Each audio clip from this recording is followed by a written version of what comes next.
ఆంధ్ర తెలంగాణలో తక్కువ ఫీజులతో high quality results ఇస్తున్న ఏకైక సంస్థ తిరుమల్ ఐఏఎస్ ఇన్స్టిట్యూట్. మాజీ ముఖ్యమంత్రి వైఎస్ జగన్మోహన్ రెడ్డి ఇంటి వద్ద అగ్ని ప్రమాదం సంభవించింది. గుంటూరు జిల్లా తాడేపల్లిలోని జగన్ నివాసం వద్ద రోడ్డు పక్కనున్న గార్డెన్లో బుధవారం మంటలు చెలరేగాయి. బుధవారం సాయంత్రం ఒక్కసారిగా మంటలు చెలరేగగా వాటిని సెక్యూరిటీ ఆపివేశారు. మళ్లీ రాత్రి 9 గంటల సమయంలో మరోసారి మంటలు చెలరేగాయి. పెద్ద ఎత్తున అగ్ని కీలలు ఎగసిపడ్డాయి. దీంతో అగ్నిమాపక సిబ్బంది జగన్ నివాసం వద్ద ఉన్న సిబ్బంది వెంటనే మంటలను అదుపులోకి తీసుకొచ్చారు.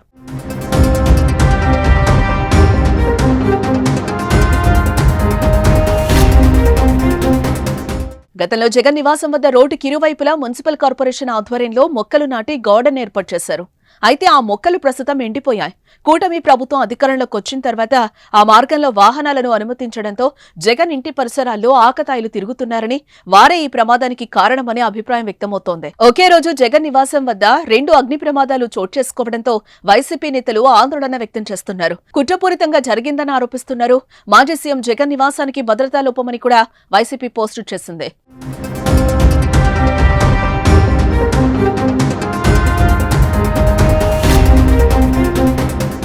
గతంలో కూడా జగన్ నివాసం దగ్గర రచ్చ జరిగింది. గతంలో భారతీయ జనతా పార్టీ యువమోర్చా నాయకులు అలాగే కార్యకర్తలు జగన్ ఇంటిపైకి చొచ్చుకొచ్చారు. తిరుమల శ్రీవారి లడ్డూ ప్రసాదంలో జంతువుల కొవ్వు అవశేషాలకు జగన్ కారణమయ్యాడంటూ అప్పట్లో బీజేవైఎం నాయకులు జగన్ నివాసాన్ని ముట్టడించారు. జగన్ ఇంట్లోకి చొచ్చుకెళ్లడానికి ప్రయత్నించారు. జగన్ నివాసం, వైఎస్ఆర్సీపీ కేంద్ర కార్యాలయంపైకి చొప్పులు విసిరారు. జగన్ దిష్టిబొమ్మను దహనం చేశారు. ఆ తర్వాత కిందటి నెల 23వ తేదీన తెలుగుదేశం పార్టీ జాతీయ ప్రధాన కార్యదర్శి మంత్రి నారా లోకేష్ జన్మదినం సందర్భంగా కొందరు కార్యకర్తలు జగన్ ఇంటి ముందు వేడుకలు జరుపుకొని హంగామా చేశారు. ఈ 2 ఘటనలు కూడా సెక్యూరిటీ వైఫల్యాలుగా వైసీపీ ఆరోపిస్తోంది. ఇప్పుడు అగ్ని ప్రమాద విషయంలో కూడా అదే ఆరోపణలు చేస్తోంది. భద్రతా లోపమని విమర్శలు చేస్తోంది.